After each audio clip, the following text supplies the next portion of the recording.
has developed into a form of a rebellion. اب ہوا کیا ہے؟ ہوا یہ کہ تیلی لگائی ہے پاکستان نے جو پی او جے کے کا کانسٹیٹیوشن ہے ہمارا، جس کو ایکٹ 1974 کہتے ہیں، جو پاکستان نے ہی بنا کے ایک پپٹ اسمبلی کے ذریعے منظور کروایا تھا، اس کے بعد اس 13ویں ترمیم آئی، 13ویں ترمیم آئی تھی۔ 13ویں ترمیم میں آپ کو یاد ہوگا کہ نیشنل ایوارڈ دیا گیا تھا، NFC ایوارڈ جس کو کہتے ہیں، یعنی کہ تمام صوبوں کو پاورز دی گئی تھیں آصف علی زرداری کے دور میں غالباً، اور ان کو اپنے ٹیکسز کلیکٹ کرنے کے اور ریونیو اپنا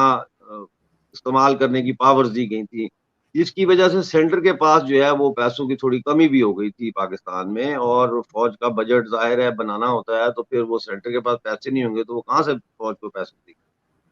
یہ بیک گراؤنڈ ہے، اسی لیے اور پاکستان میں 18ویں ترمیم کہتے ہیں اس کو، جو پاکستان کی اسمبلی میں پاس ہوئی تھی،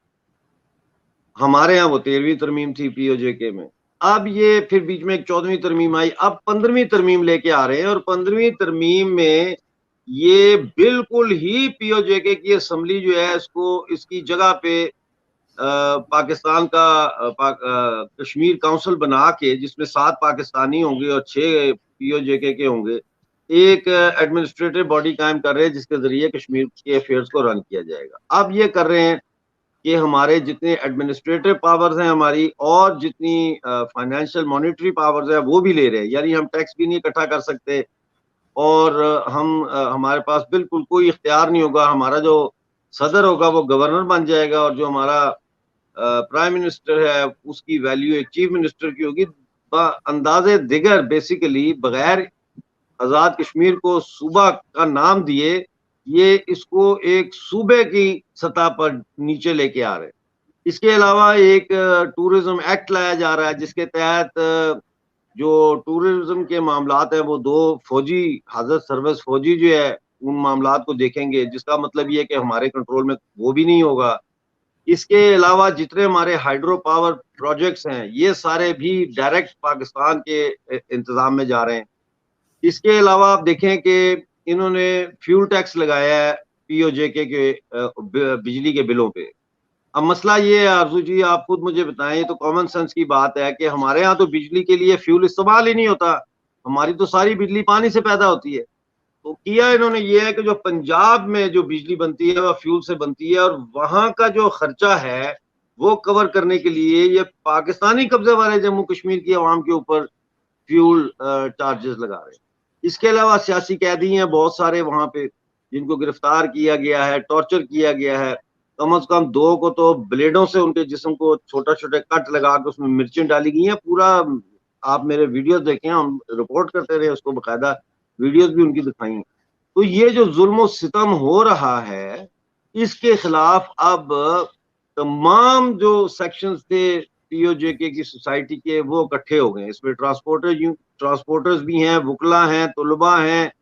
ٹیچرز ہیں، پینشنرز ہیں، سب اکٹھے ہو گئے ہیں، اور سب جو ہے وہ اس وقت دھرنے دے رہے ہیں۔ اس میں نان گیزٹڈ جو گورنمنٹ امپلائیز ہیں وہ بھی ہیں، جو وعدہ کیا تھا کہ 15% تنخواہ بڑھائیں گے لیکن وہ نہیں بڑھی۔ تو یہ ایک بہت بڑا ہے، اور میرا جو نعرہ تھا سیاست نہیں بغاوت، لگتا ہے کہ وہ اب گونج رہا ہے پی او جے کے کی وادیوں۔ لیکن سر یہ آپ کو ایسا نہیں لگ رہا کہ یہ کچھ اسی قسم کی بات ہے جو آپ کہہ رہے ہیں کہ وہاں کے اسمبلی کو ختم کر کے یا وہاں کے پریزیڈنٹ اور پرائم منسٹر جو ہیں ان کو چیف منسٹر بنا دیں گے؟ جیسے انڈیا کشمیر میں بھی تو انہوں نے وہاں پہ کچھ چینجز کیے ہیں، اور اس طرح سے اس کو جو ہے 370 ہٹائی گئی جس کے اوپر پاکستان نے بڑا شور مچایا۔ تو اب یہ کوئی آپ کو اس طرح کی بات نہیں لگ رہی ہے کہ پاکستان بھی کوشش کر رہا ہے کہ اب جو کشمیر یہاں پر ہے اس کو اپنا حصہ بتائے، تاکہ پھر ایک نیا یا تو لڑائی جھگڑا شروع ہو جائے یا بالکل ہی آرام سے بیٹھ جائیں دونوں سائڈز، انڈیا بھی پاکستان بھی؟ دیکھیں مسئلہ یہ ہے کہ جو انڈیا میں 370 ختم ہوا 35 سے، وہ آرٹیکلز وہ تھے جن کی جو حیثیت ہے وہ عارضی تھی، ٹیمپریری آرٹیکلز تھے، اور وہ انڈین کانسٹیٹیوشن کے آرٹیکل تھے۔ ان کو لوک سبھا میں یعنی پارلیمنٹ میں اکثریت رائے سے کنسنسس کے ساتھ ختم کیا گیا، اور اس کے بعد جو وہاں ڈیولپمنٹ ہوئی ہے اور جو دہشت گردی کا جس طرح سے سرکوبی کی گئی ہے وہ کوئی ڈھکی چھپی بات تو ہے نہیں ہے۔ ابھی بھی لاکھوں کی تعداد میں یاتری گئے ہیں امرناتھ یاترا پہ. اس سے پہلے جنوری سے لے کر جولائی کے پہلے ہفتے تک 1 کروڑ سے زیادہ تو صرف ٹورسٹ گیا ہے کشمیر میں. تو ظاہر ہے یہ امن کی فضا وہاں قائم ہوئی ہے. دوسرا یہ ہے کہ جو بھارت کے جو ہے یونین ٹیریٹری جموں کشمیر، وہ تو 1947 26 اکتوبر کے الحاق معاہدہ بھارت کے تحت بھارت کا حصہ ہے، لیجیٹیمیٹ حصہ ہے، جس کو پوری دنیا مانتی ہے.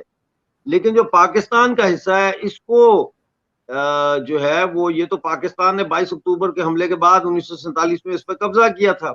لہذا اس کو متنازع علاقہ کہا جاتا ہے، اس کو ڈسپیوٹڈ ٹیریٹری کہا جاتا ہے. جی، تو یہاں پہ پاکستان کو کوئی اختیار نہیں ہے کہ وہ اتنی بڑی تبدیلیاں لے کے آئے، جبکہ یونائٹڈ نیشن کے ریزولوشن موجود ہے جو کہتے ہیں کہ پاکستان اپنی فوجیں وہاں سے نکالے اور پلیبیسائڈ کرائے. لیکن آپ تو خود یہاں جو پاکستان کی طرف کشمیر ہے وہاں پر رہ چکے ہیں، وہاں کے رہنے والے ہیں. آپ کے خیال سے وہاں کوئی ڈیولپمنٹ کا کام ہوا ہے، چاہے وہ میڈیکل کالجز ہوں، چاہے ایئرپورٹ ہو، یا دوسری جو چیزیں ہوتی ہیں، یونیورسٹی، ہاسپٹل، ایمبولینسز؟ کیونکہ جب میں 2 سال 2.5 سال پہلے گئی تھی تو میں تو خیر بارڈر تک گئی تھی، تو اس سے تقریباً اتنی دور گاڑی چھوڑنی پڑی تھی کہ 3 سے 3.5 گھنٹے سے چل کے جانا پڑا تھا. اور وہاں پہ جو لوگ موجود تھے بارڈر کے آس پاس، وہ یہ کہہ رہے تھے کہ جب پرویز مشرف کی گورنمنٹ تھی تو ان کو کافی آسانیاں تھیں، ان کے بچاؤ کے لیے چیزیں دی گئی تھی کہ اگر ادھر سے فائرنگ ہوتی ہے تو اس طرف جو لوگ رہتے ہیں وہ اپنا بچاؤ کر سکتے تھے، جو اب ان کے پاس نہیں تھا. ایمبولینسز ان کے پاس نہیں تھی، میڈیکل ایڈ ان کے پاس نہیں تھا. تو لیکن جو مین سٹی کے لوگ ہیں خیر وہ تو بات ہی نہیں کر رہے تھے. ان سے تو کوئی بات اگر میں کروں، شاپ کیپرز تھے، شاپس تھی وہاں پہ، تو اگر میں ان سے کوئی بات کرتی تھی تو کہتے تھے ہمیں بات کرنے سے منع کیا گیا. بالکل، دیکھیں نا، اب بات کرنے سے منع کیا گیا کا مطلب یہ ہے کہ وہ ان کی شکایات ہیں، ورنہ وہ آپ کو کہتے ہیں جی ہم تو بڑے خوش ہیں، یہاں یہ سہولت ہے وہ سہولت ہے. تو وہ شکایات بیان کرنے کی اجازت نہیں ہے، وہ اس کے اوپر پھر ایکشن لیتی ہے گورنمنٹ اور اریسٹ کرتی ہے. ایک سیکنڈ سر، جو بارڈر کے پاس تھے وہ بات کر رہے تھے، لیکن جو شہروں میں مطلب مین سٹی میں جو تھے وہ بات نہیں کر رہے تھے. ہاں جی، میں سمجھ گیا آپ کی بات. جو بارڈر پہ لوگ رہ رہے تھے، بارڈر کا تو یہ حال ہے اس وقت، میں آپ کو بتاؤں کہ چائنا اور پاکستان مل کے وہاں بنکرز بنا رہے ہیں اور لوگ بڑے سخت تنگ ہیں. پاکستانی فوج کی جو موجودگی ہے اس سے بہت تنگ ہیں. اور ہو سکتا ہے کہ آپ چونکہ پاکستان سے گئی تھیں تو ہمارے ہاں ایک دیر لحاظ کا بھی ایک ہوتا ہے چیز، اور آپ کو اس طرح کی سرکاری رپورٹر تو تھی نہیں، تو لوگوں نے